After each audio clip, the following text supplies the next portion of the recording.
এবং শৃঙ্খলা বজায় রাখে। ওখানে ওখানে স্থানীয় যারা আছে তারা তাদেরকে টিকিট কাটিংয়ের মধ্যে নিয়োজিত করেছে।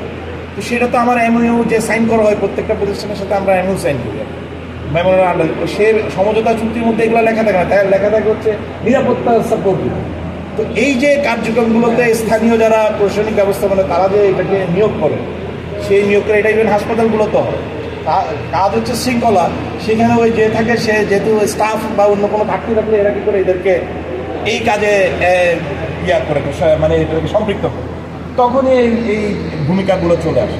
তো মূলত আমরা আমাদের মিশন এবং দায়িত্ব কর্তব্যের সাথে আমাদের যে ন্যাশনাল ম্যান্ডেট যেটা দেওয়া আছে এখানে, যে আপনার দেশের নিরাপত্তা ভূমিকা রাখা, দুর্যোগে ভূমিকা রাখা এবং সশস্ত্র বাহিনীকে সহায়তা প্রদান করা এবং দেশের সমস্ত ল এনফোর্সমেন্ট এজেন্সিকে সহায়তা প্রদান করা এবং সাথে সাথে দেশের আর্থসামাজিক যে কর্মকাণ্ড সেটাতে সরাসরি ভূমিকা রাখা আমাদের ভলান্টিয়ার ফোর্সের।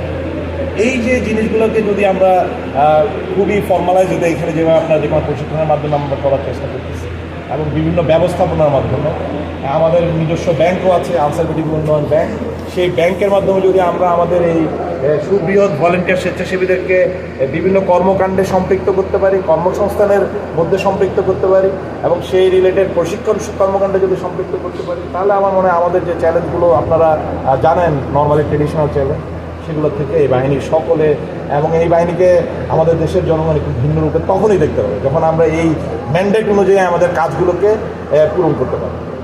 ধন্যবাদ।